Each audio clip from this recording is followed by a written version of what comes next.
Hi everybody. Good morning.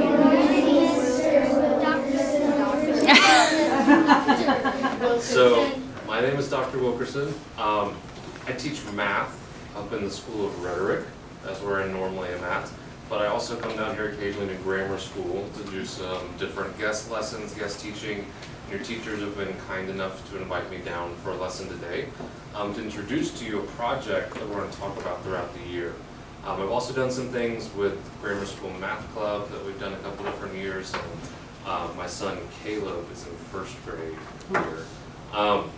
So I want to talk to you today about a project that I hope to help work with you on over the course of the year, and your teachers are going to guide you through. But I want to start by just showing you one of my favorite commercials. All right, so I'm going to start with that. Let's just watch the commercial. Math is the only language all human beings share. Math can better predict financial markets. Stop a pandemic. Tell us how jets fly before we use them. Math can help us make the world work better. Here's an equation that can help you get to work on time. Math can do anything. Ready communication. See cognitive. Telematics. Math can make the world smarter. Smarter houses. Smarter systems. Grocery stores. Selection. Problems. That's what we're working on. I'm an IBMer. Let's build a smarter planet.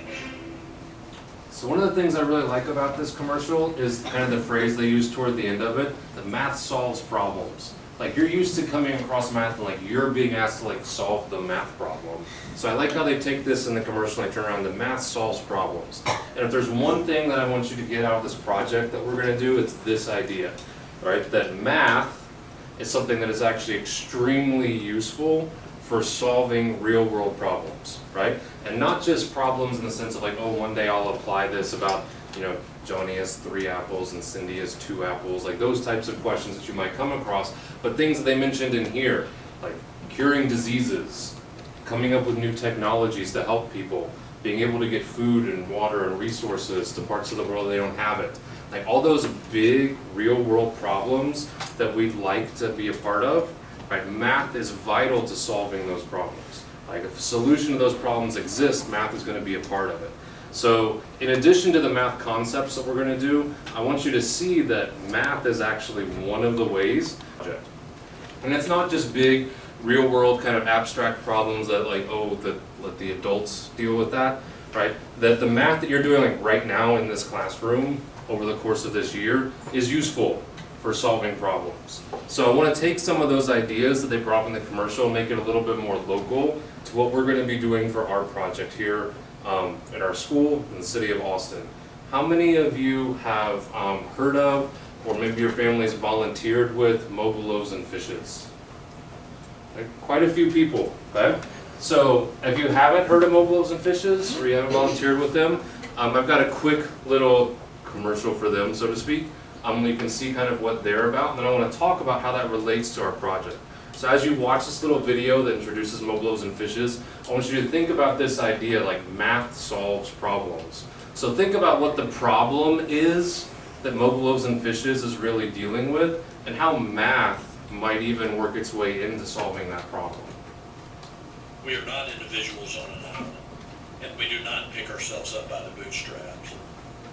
We desperately need each other. Our mission is to the chronically homeless. These are the folks that we love the most. And what's your name? Mike Allen. Years ago, when we started the food truck operation, going out and feeding people, we had no clue who the homeless were. Hey, brother, y'all need some food? There we go, right here.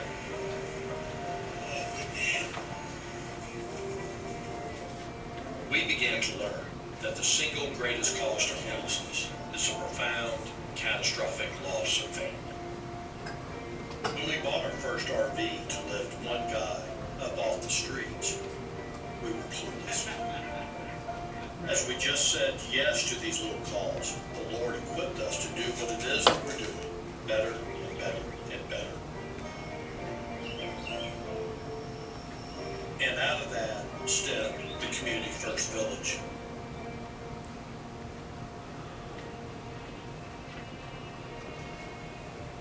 It has been simply amazing to me the depth and breadth of community support that this vision has had. Here, we have built an RV park on steroids to lift chronically homeless men and women up off the streets. 140 microhomes designed by some of the most gifted architects in the world, and an RV park of 100 RVs. Providing palliative relief to men and women who are in a state of suffering that you can't fathom. People that are battling addictions, mental health issues, loss of jobs. They come into this village, they settle, they begin to cultivate, and they start caring. Incredibly, our friends that are moving into the village, they are now feeding their neighbors that are stranded on the street corners. It's transformative.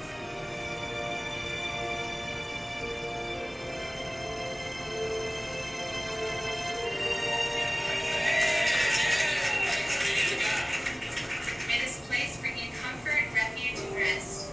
Come settle your soul, finding health and happiness. May this house be more than a safe place to live. May it be your sanctuary, your safe haven. May it be your place to go. So welcome.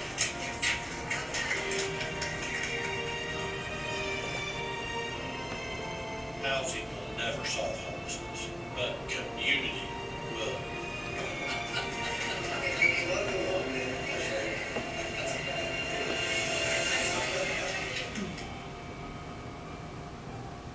What impact will this have?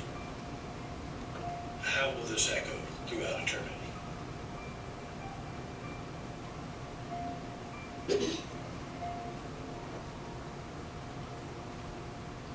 So Mobile Loaves and Fishes, their mission is to serve the chronically homeless in Austin. And so you heard them mention in the video that they believe the root cause of homelessness is this profound catastrophic loss of family. So here's all that means. If you think of something like if something, bad were to happen to you, right? Then think about the support system that you have in place around you. You have your family, you have parents, you have friends, you have these teachers, right? You have people that you know of in your life that care about you and support you and love you and can help you through hard times, right? So the idea that Mobile Loaves and Fishes has is that people that find themselves homeless just don't have that. Something goes wrong and they don't have family to help them. They don't have friends and community to connect them. So what they're interested in doing is not just providing homeless people food, clothes, shelter, although that is what they do, right? You saw in the picture there, their idea is to actually build a whole community, what they called an RV park on steroids, a whole bunch of micro homes or tiny houses that aren't just by themselves, but they're all around each other, right? The idea is moving somebody not in just to a house, but into a community. They start to develop friends again and have that support system. God didn't make us to live in isolation, right? He developed us for community. And that's what Mobile Loaves and Fishes is focused on, right? And so thinking about, okay, well, what does this have to do with math, right? I saw math all over that video. I don't know if you did or not, right? But here are some things that came to my mind. Right? These are just lists of things that you learned last year in 3rd grade and have learned or will learn in 4th grade. Like, I saw all of these things in that video just because I just see math everywhere. And the goal of this project is to maybe start training you to see that too. This idea of money, right? If you're going to build this whole property, that costs money. You have to raise the money, spend it appropriately on resources. A whole bunch of geometric concepts were being used there. You saw them building the houses and fitting them together and planning out. So you have to know kind of how much space things take up, what dimensions things are going to be, right? And so all of these are concepts of math that are being applied to this particular situation, right? And in particular, we're going to focus on this idea of looking at the different tiny houses that were built, right? All the geometry concepts here that come together to like build an actual tiny house, right? So here's some, you only kind of saw an overview of the camera. Here's kind of more of a close-up of some of their tiny homes on the property. And if you've been out there, you might have seen some of these.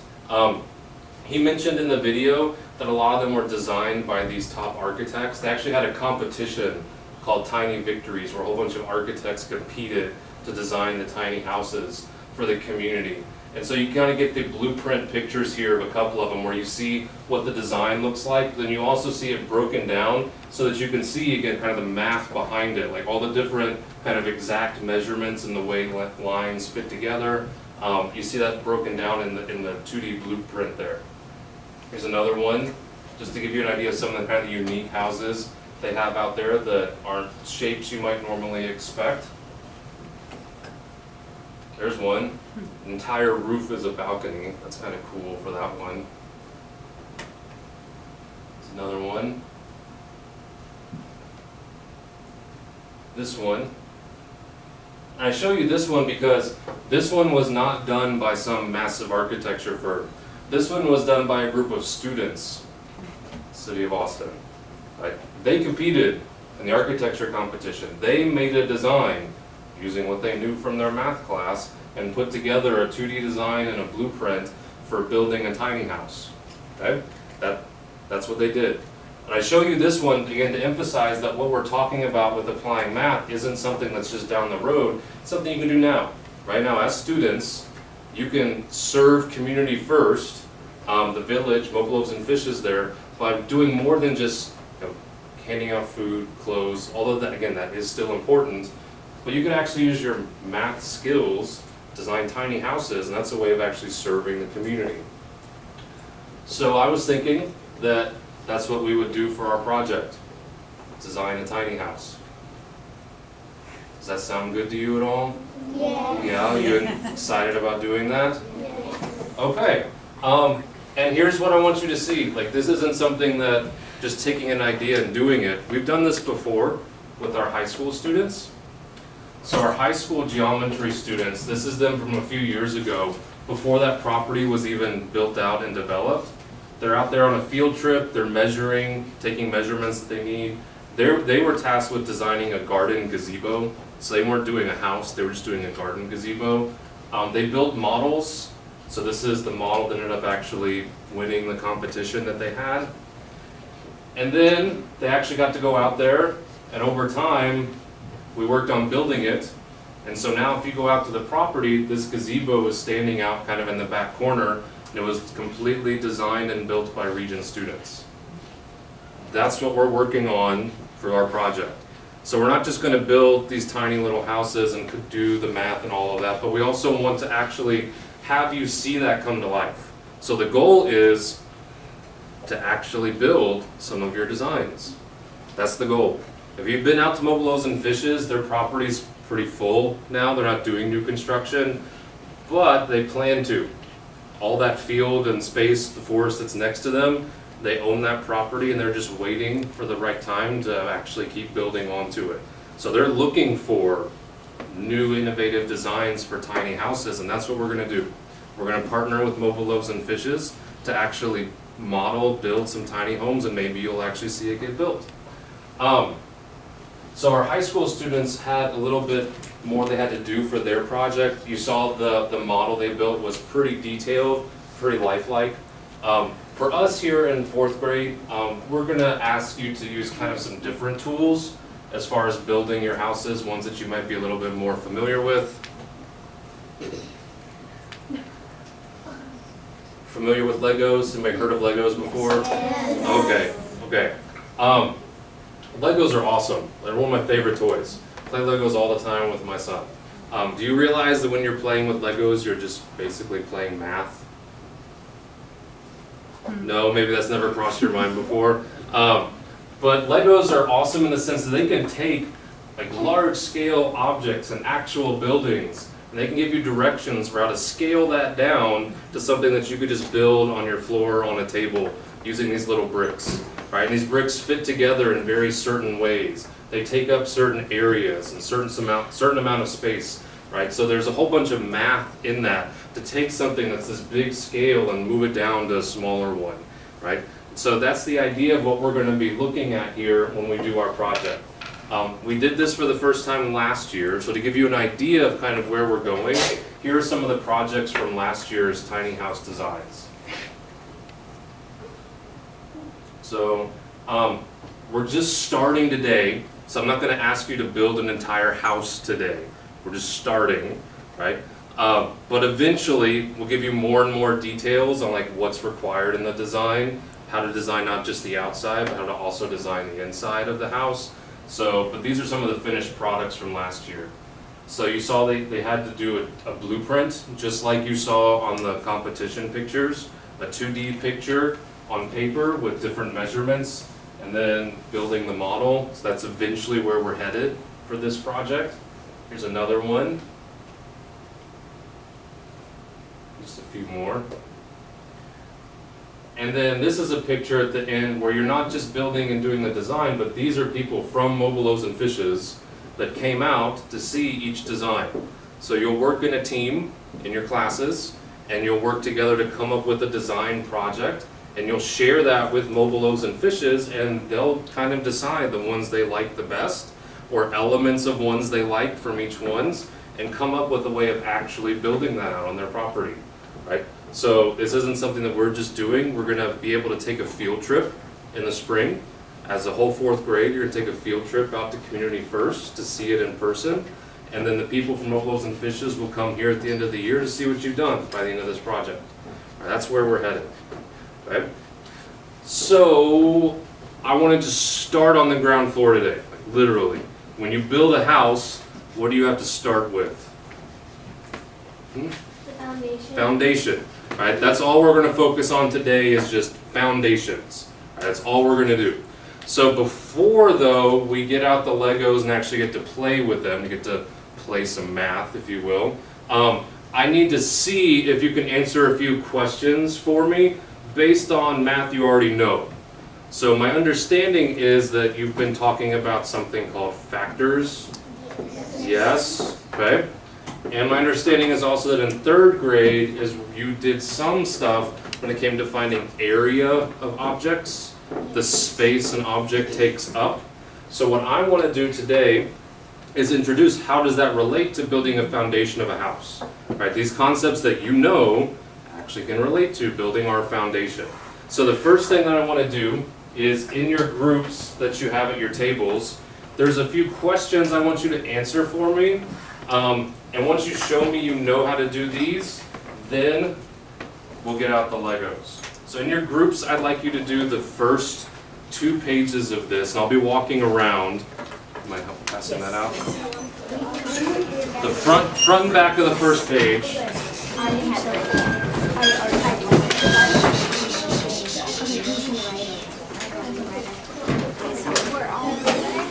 We'll combine ideas. So we can combine. Let's combine ideas. Everyone should have this.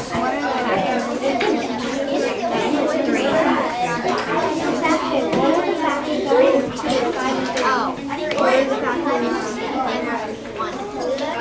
Oh, wait, no.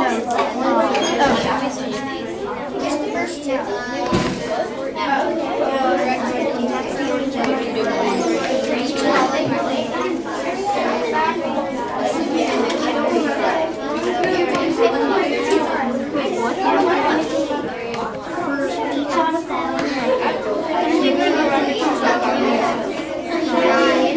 Oh, we just have to. Oh, these are okay. Side 1. Okay, so let's just count it. 1, 2, 3, 4, 5, 6, 7, 8.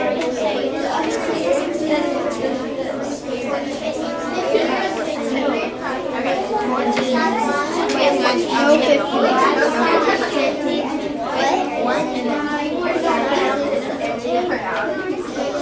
So when you're counting the area,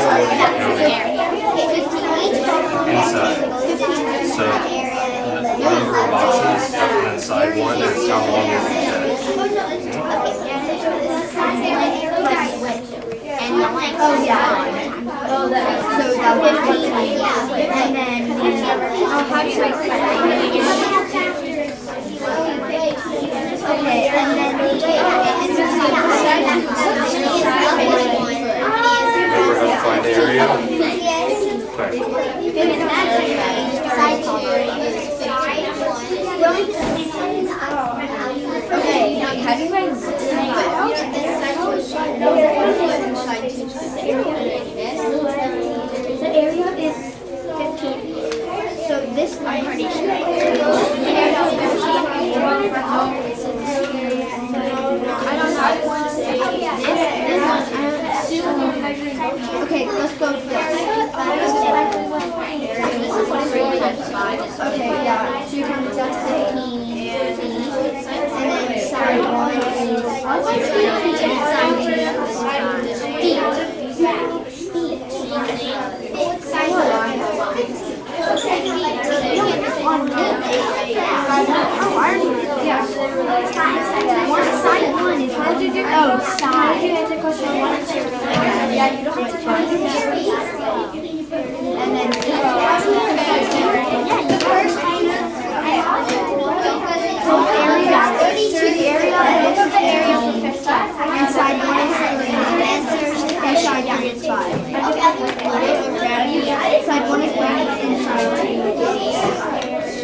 See if you can get through the front and back of the first page.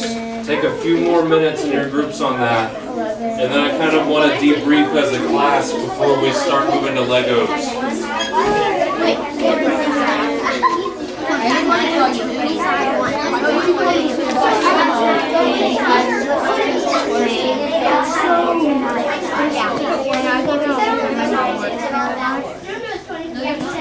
You guys done? Okay, so can you tell me what the relationship between factors, size, and rectangles?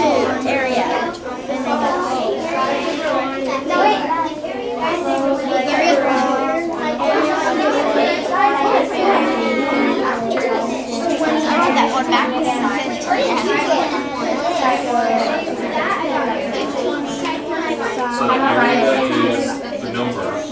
And the size of the rectangle. Oh, that's what I thought. Area is 15,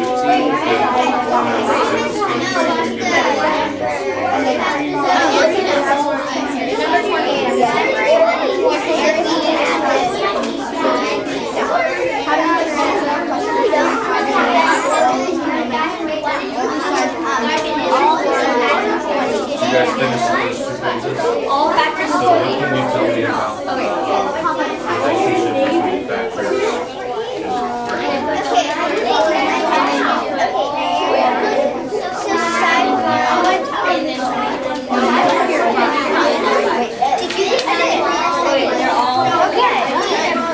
Number 7. How does So your beer still shout. Because that's told me. This could be hi. Hi. I'm famous. I was just thinking. Do your number 8 and then Yeah, I was stopping at one. Yeah, they have the same area. I was starting to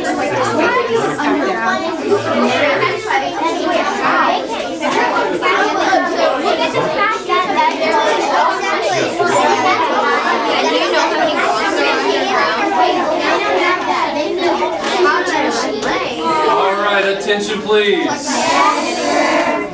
Okay, so I was looking like the groups were kind of getting around to it, so can someone tell me what your factors were for 15?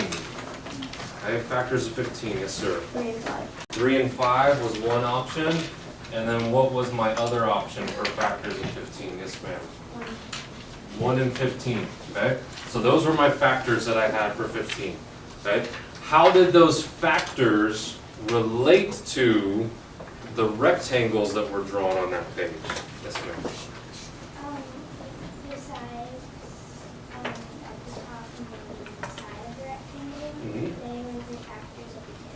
Right, so if you had an area of 15, right, so you had a 3 by 5 rectangle where one side was 3 and one side was 5, its area was 15. Well, those were factors of 15. You also had another rectangle, the side was 1, one side was 15, those are the factors of 15, right? What about on the second page? Did you see the same thing with the number 20 and the 3 different rectangles on that page? Okay, so what I want you to see is what you've been talking about with factoring. This can relate to talking about area and side lengths of rectangles. Well, now let's think about our project. How do rectangles and area, how does that relate to building a house? When you build a house, when you build the foundation, you have to decide how big your rectangles are going to be. Good. So we have to decide how big our foundation is going to be, right? You don't have just all the space in the world to build with. You have a certain amount of space you have to fit your design into, right? And so given that constraint, given that the area has to be 15 or the area has to be 20, you have to decide as the architect, as the designer, how long your sides are. Like, they don't tell you how long to make the sides, they just tell you what the area is. You have to figure out the sides. Well, to do that, all we have to do is remember this concept of factoring that you've just been talking about. Okay? Are we good with that? Does that make sense? Okay, so last thing then before the Legos come out. If you go to the next page, okay, the actual area for the competition, this is real life, right? The competition you just saw on the screen, the smallest space they could take up was 150. That's what the designers were told. The architects were told they had 150 square feet. That was their area that they could not be smaller than. They were also told they could not be bigger than 200. And that was the actual square footage, right? That was it. It's like that. Given that, make a design. Okay. So I want to do this first one together just to be sure we're good. So 150. This is a much bigger number than 15. Can you think of factors though of 150? And some of you have it. Some of you are thinking. While you're thinking, let me throw a couple of hints at you. Okay. So if your hand's up, great, keep it up, but if you're still thinking, factors of 150. Think about the factors you just did for 15. And think about how 15 relates to 150. And how that might help start giving you some factors for 150. Okay? So, yes sir, give me some factors of 150. 30 and... Well, if I do 30 times 50, that's actually going to give me 1,500. But 30 is a good one. 30 times what? 5. 30 times 5, that's one option. What are some other options? Yes, ma'am. 25 times 6? Yes, ma'am. 1 times 150? Yes. 3 times 50. 10 by 15. 10 by 15. 75 times 2. 75 times 2. You guys are doing awesome. Any more? Is that it? So notice a few things. Okay. So notice again, factors of 15 were 3 and 5. Well, 150 times, or 15 times 10 gives me 150, right? So if I multiply by 10, I could start getting factors of 150. So multiply 3 by 10 gives me 30. So these are some different ways you can make a rectangle that is 150 square feet. Okay, so flip back to the front page. Look at your front page. Think of those rectangles as foundations of houses. Does one of those houses look easier to live in than the other one? Yes. Yes. Which one's the hard one to live in? Just go ahead and shout it out. First one. First one. Why is that a hard one to live in? Because there's no room. super narrow, right? It's 1 by 15, it's only 1 foot wide. You don't want to live in a house that's 1 foot wide. Even 2 feet, that's still a really narrow house. So here's all your factors of 150, but would it be a good idea to build a house out of every option here? Some of these would not make good rectangles for my foundation, right? 1 times 150, those are factors, but they probably wouldn't work well for making a house. So it's not just doing the math, but it's also thinking about how the math actually applies to the real world situation. Some numbers just wouldn't really make sense to try to build that. Even 2 and 3 feet is probably too skinny still. Once you start getting up to 5 as the smallest, maybe that's okay, maybe that's still kind of small. But these ones that we've left up here seem a little bit more reasonable than our super skinny options. Okay? Alright, so are we good with that? Okay, so if you go to the next page, here's what I want you to do. There's a page that I want you to do the same thought process with 200 in your groups, and then I want you to make up a number in between. Right? Because these are just make it that small, that big, but it could be anywhere in between. So we're going to pass the Legos out now for you to do this next part. And when you're doing this next part and you're building your rectangles, here's one thing I want you to pay attention to when you're doing your rectangles. Okay? We're doing foundations, right? So this is what I'm looking for you to aim for with each of these different questions that's being asked for you. I know it's super tempting to go ahead and build your whole house like right now, but focus on doing the foundations, and then once we're good on foundations, then we'll build up. Okay? So we'll pass out the Legos now, and if you're on the page that's asking you question number 8 is where I want everybody to start at here. It'll guide you right through the question with how to use your Legos to help you answer this problem. Of 175.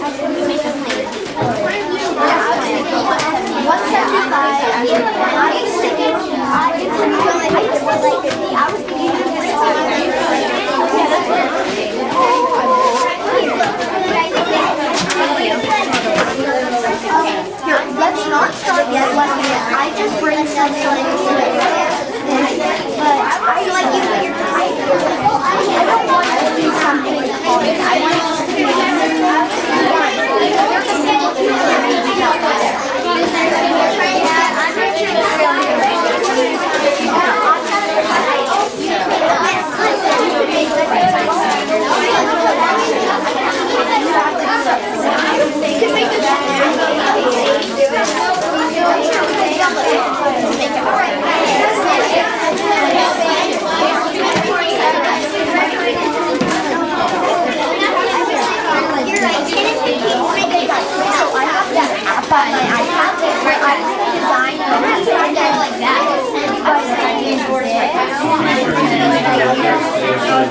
No, but guys, I would like a man-made like a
So what are we finding for our factors of 200?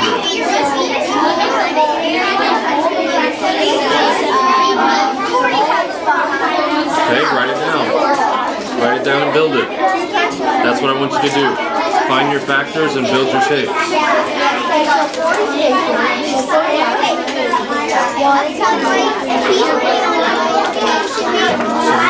some factors of 200.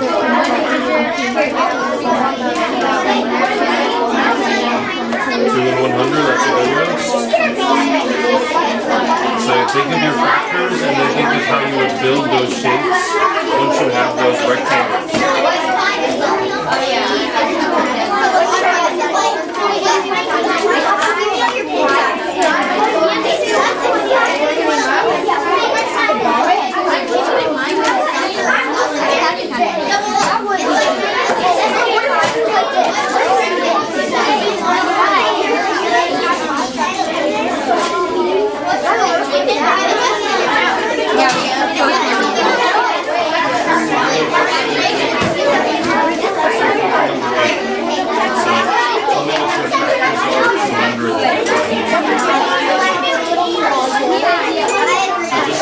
This up here for 150. I want you to do 200. Find your factors of 200 and then see what shape they make when you build it.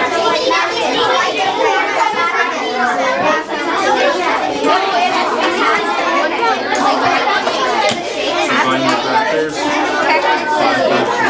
That's a good one. Can you build 5 by 40?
Just like we did up there.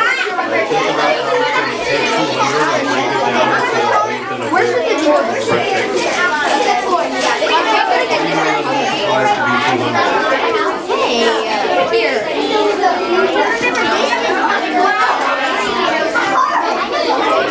Focus on just making a rectangle first. We'll add in other shapes later, just make a straight rectangle.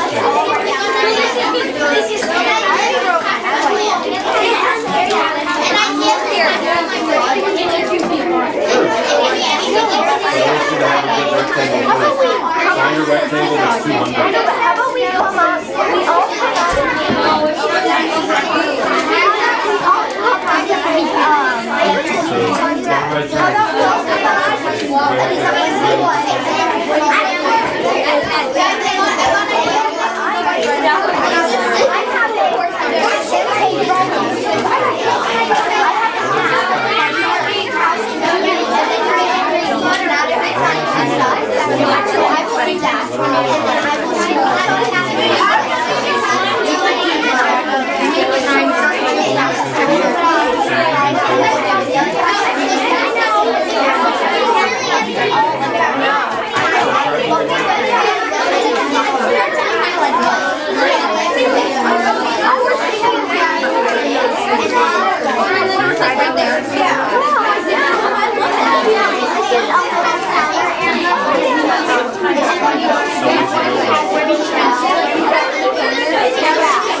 So what dimensions did you go with?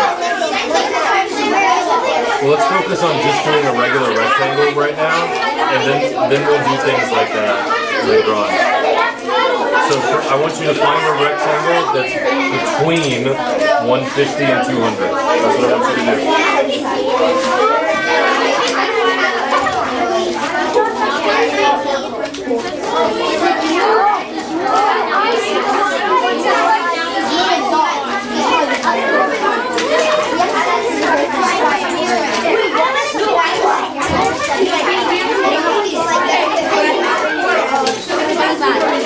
Attention, please. Yes, sir. Everybody, hands on your head.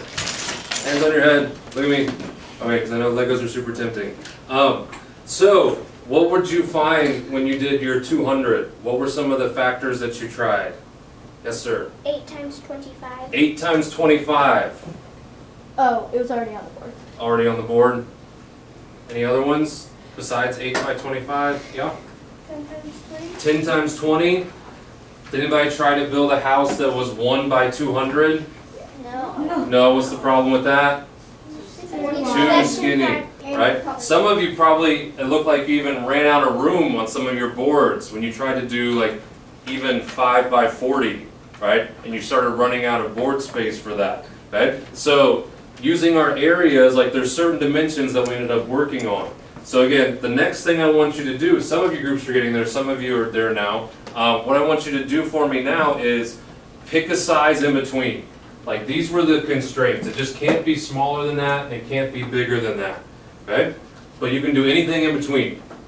Still focusing on just rectangles. I know you want to get creative and do a whole bunch of different shapes. Let's just focus on rectangles, and then we'll add more onto it as we go. So what I want every group to do right now is to build me a rectangle that has an area that is between 150 and 200. Okay, ready, go. 6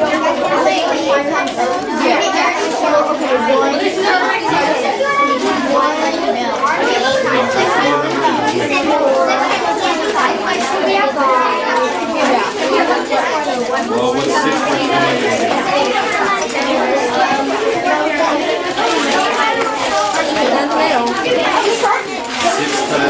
6 times 2.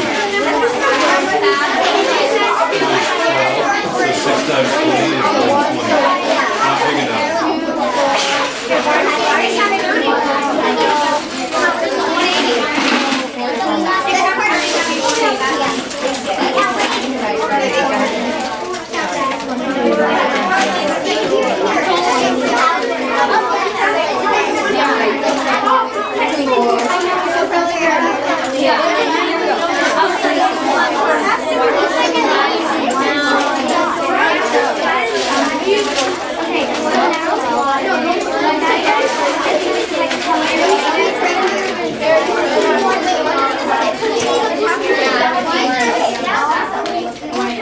What is your area?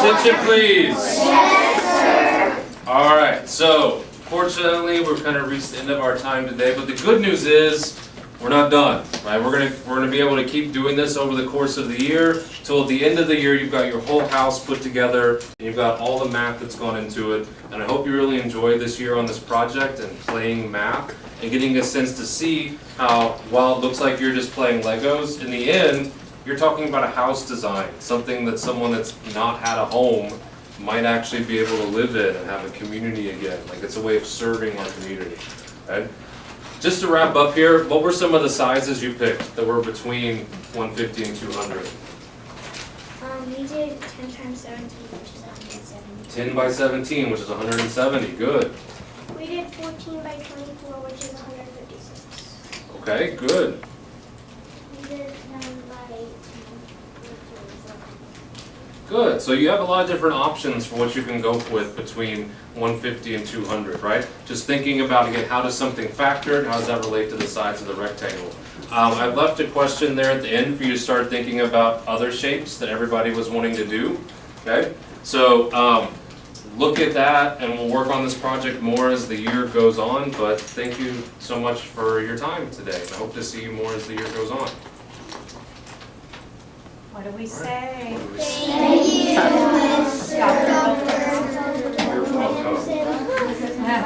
All right, so Legos back in the bins at your tables, please.